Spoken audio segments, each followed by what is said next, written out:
And this is the card I'm going to make today. I'm using a technique that I saw on a Jennifer McGuire video on YouTube. And let's begin.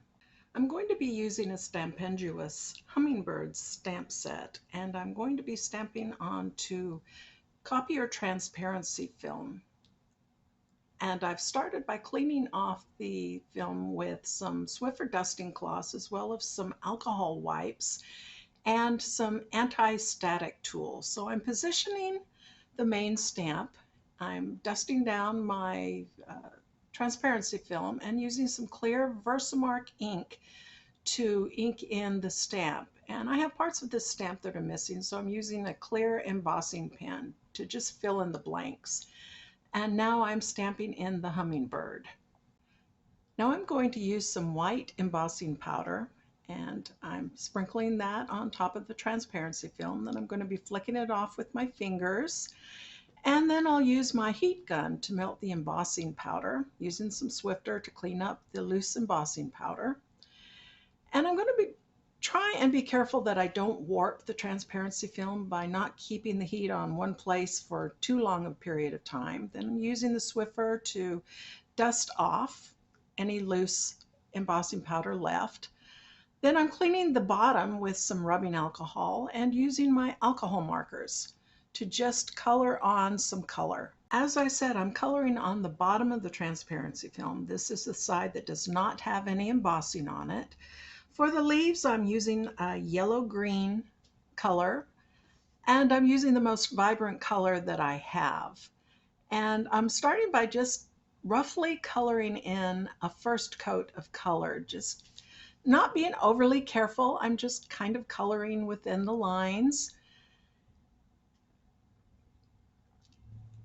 And then for the flowers, I'm using a red violet. And again, I use the most vibrant color that I've got and just putting down an initial layer of that. Also using the same color green for the wings of the hummingbird. And then I'm using a blue-green color for the rest of the hummingbird. Now I'm going in and I'm putting a second layer of color in to try and make the colors stand out a little more vibrant when you turn it over and look at it from the other side. And doing the same thing with the flowers and the hummingbird. So by the end of it all, I will have put on 3 coats of color. And at this point, I'm actually just kind of dabbing the point of my marker onto there to add lots of color, as much color as I can, rather than smearing it around with my marker. And here I am doing the 3rd coating of color, just to try and increase the vibrancy of the color on the other side.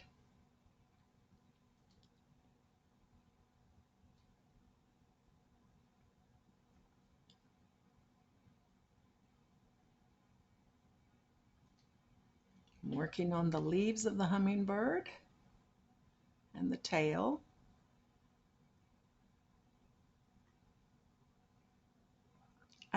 I'm putting down as much color as I can. And as I said, at this point, I'm doing more of a dabbing than a brushing. And I'm going to use some glitter paper that I got from the Hobby Lobby. This is a light blue glitter paper, and some heavyweight cardstock. This is kind of a navy blue. And I'm scoring the cardstock right down the middle to make a rather large card base. And this is what I'm going to place everything on. And then I'm cutting the glitter paper down so I have an 1/8 of an inch margin on my card base. And I'm just using a Sharpie to mark the edges of the transparency film so I know where to trim it down.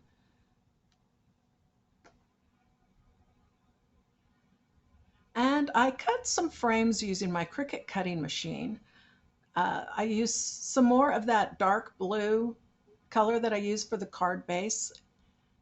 And I have an 1/8 of an inch frame that I'm placing on the inside of a 1/4 inch white frame that I've made. The white frame is exactly the same size as the piece of glitter paper that has been cut out. And I'm using some double-sided tape to put that frame on the top of the transparency film. I'm only releasing the release paper on one side and folding back so that I can just position that one side, and once I get it in, I can kind of push and pull the transparency film and trimming off the edges. The transparency film did warp a little bit when I heated it, and so I had placed it under some heavy books overnight.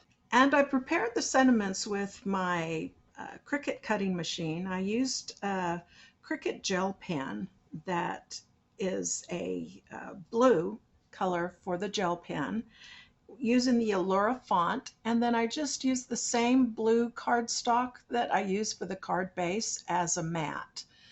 And I wrote onto white cardstock and just trimmed that down. And I hope you enjoyed this video. Bye.